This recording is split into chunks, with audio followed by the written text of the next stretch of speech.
What's up, everyone? Or should I say, welcome, welcome, welcome. But a lot of people ask me how I find which charts look good to me. Every single weekend, I scan for maybe 50 to 100 different stocks, and pretty much 10 to 12 of them I share in premium to a watch list. But I've made videos showing like how I use scanners to get things onto my scan watch list. As you can see over here, we go down, I have 117 tickers loaded into this. I've already made videos on how I load tickers into that, but I haven't really actually gone through all of them. So I want to go through literally like 100 charts right now, so all of you can see what's in my brain when I'm looking at charts. What things do I look for? Because I can make things very specific, but if you actually see me going through charts, I think you're going to be able to get a much better feel for things. So before we even get into that, I want to start off with today's sponsor, Public. I want to talk about today's sponsor, Public.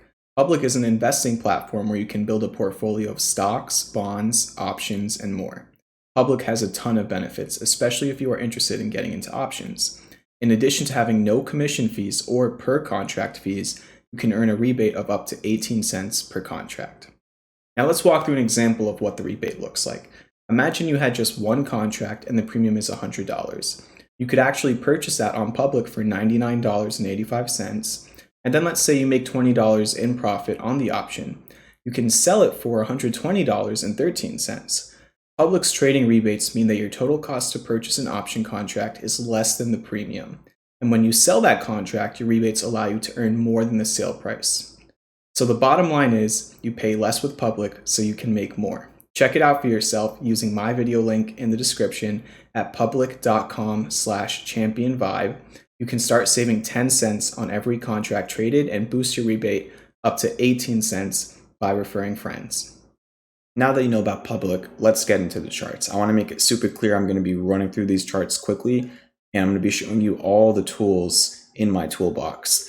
So if you don't know some of these patterns or divergences I'm talking about, my free course is in the description. Make sure to check that out. I'm going to show you a few pretty decent examples right now. First of all, we have SMH, bull flag with hidden bullish divergence. We also have Tesla, wedge breakout, kind of like a harmonic structure here as well. If we kind of anchor it from there to there to there, it's a little bit close to a bullish shark. AMD is another one. We've got a wedge pattern. MACD is getting closer towards green, getting above 162 could be good. And now let's keep going. So XBI, I'm not a fan of how it's under that 84 level, but two lows here at the 200-day moving average. So I pretty much look at 81 as the new key level. Look at this low and this high. Looking left on your chart is everything. So I'll include that too. Zillow, for charts, I don't see something right away, just move on. If it's not giving you exactly what you want right away, there's thousands of other takers you can find. This one, you've got this hidden bullish divergence, left shoulder, head, right shoulder, neckline, inverse head and shoulders on rig. Let me chart that out really quickly, so premium members know what I'm talking about when I send it over this watch list. I'm sending the watch list on Sunday, April 28th. This video should be going live on Monday, April 29th. So the market's probably opened by now, and a lot of these stocks have already moved. So keep that in mind. So none of these are showing me anything. Over here, we did have a range breakout, but it's a little bit late to the party now. You had like 4 days in a row to enter there. So look there, I do like this MACD crossover to green on Palantir, this break above that 22 level, and a breakout of this downsloping wedge. So I will keep all that in mind. I don't like that low being broken. NEO, it's a tough downtrend, but that is a wedge breakout.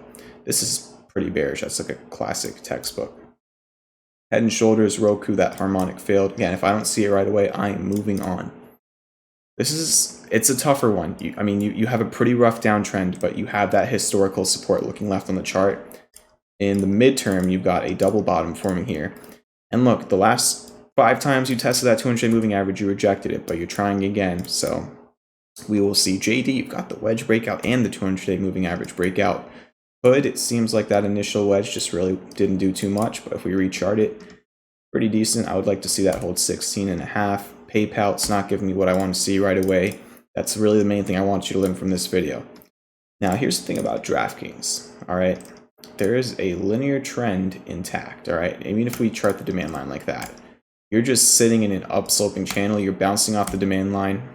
Until that uptrend breaks, I'm going to keep that on the watch list. FUTU, this is a pretty important historical level testing a breakout. This is perfect for this video because usually, I mean, we already have like 12 tickers I've already kept on my watch list so far.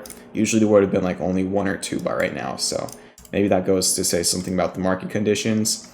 This one's too rangy. It looked good for a second, but not enough. Need more of a pattern there on Celsius. That's just not it. Nice bounce off the 200-day moving average, but not enough there either. I don't like that consolidation. NVO, no real structure.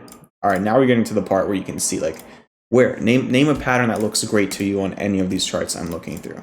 I can't find one. So this is what tends to happen a lot of the time, and this is why you really need to look at quantity. Because if you want quality, you're going to have to go through a lot of quantity to select. Maybe just a few names end up looking good. This one, it's finding some lows here at 950-ish. So, I mean, if it can really hold that, maybe it makes move back up to the top of the range. That's not the strongest one, but I will include it. Let's keep going, looking for some more names here. Some of these are already swing, so I'm not going to like include that on the watch list this week. But so far, nothing is really like standing out to me. And this is exactly what I wanted you all to see, that so many charts are just not great. You can't just go and find any random stock and start trading it. This one is pretty interesting. It could be a ascending triangle in the making here, testing a breakout above 60. This looks bullish to me. Nothing there on end phase. I don't like how you broke that low. I don't like LA breaking that range. This is testing a breakdown. That's flirting with the 200-day. None of these charts are really giving me what I want. Firm, I canceled it a little bit too quickly off my watch list, but this does have a wedge into the 200-day moving average. Wingstop. Okay, we've got some competition, Buffalo Wild Wings. Hidden bullish divergence and an ascending triangle breakout. I mean, we can even extend this a little bit further. Look at that. All right, Wingstop breakout. This one, I mean, it's very quick and straight to the point with the flag, hidden bullish divergence.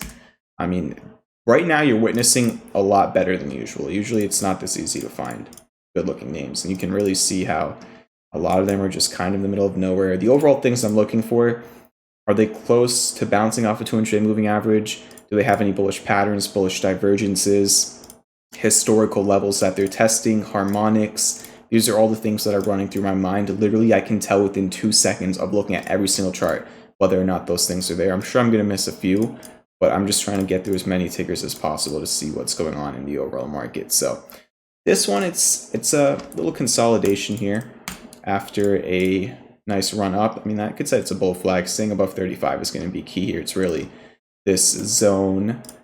So you want to stay above that zone on Alcoa. Ulta, it had a gap fill. It didn't bounce off of it. That's not a good sign.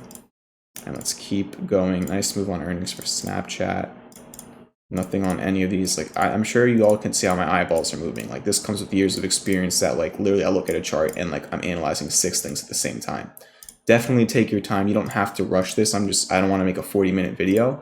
When you're scanning, take your time. If it takes you an hour, do it over the weekend. If you enjoy beers, have a little beer. I wouldn't recommend drinking while you're trading at all, but you're just scanning and you're just drawing lines on charts, and then you can always recheck that during the week. But, you know, this is something where you want to relax, you want to enjoy it, and just wait until names come to you. That's really the key. But we got a decent amount of names here. It looks like even the last one is pretty interesting. Let's see. This one might be the perfect way to end this because, look, we've got a bullish bat. Nice, bullish bat, pretty much. You've got some classic bullish divergence, okay, on the MACD and on the RSI. So there's 2 things right there. We go back in time, you can see that in general, you've made 1, 2, 3, 4 higher lows between like $3 and $5 here. I'm not sure if there's nothing historically here, but you have locally a little bit of something forming. I mean, even if we go over to like a weekly time frame, just so you can see this, you've got this wedge over here as well, and then this is that trend line I was talking about, making those higher lows. So we'll include that, and there you go. Let's see. We start with, I think, like 117 names on this, and I filtered that down into 19. So 19 is like usually 12 to 13 is like the max, but 19 is actually very good. But that's how from 117 stocks, I filtered it down to 19. I know I didn't explain everything, but I just wanted you to notice the times where I stopped and look at a chart, and I didn't stop, and I just kept moving on. And whenever I did stop, what did I say about it? Okay, we talked about divergences, harmonics, inverse head and shoulders, flags, trend lines, zones, gaps. Keep in mind all of those things and filter them all out. So I hope this video, I just wanted to make it quick and to the point. I can do a more in-depth video later on, but hopefully this gives you a decent idea of what my eyes are looking for. Like literally forget what I was saying, look at how my eyes reacted to each chart. I know it kind of sounds crazy, but I've done that with other pro traders watching their videos, and I can see which charts make them feel something and which charts they just don't care about. And the more you do that, the more you analyze that by yourself, the better of a trader you can become.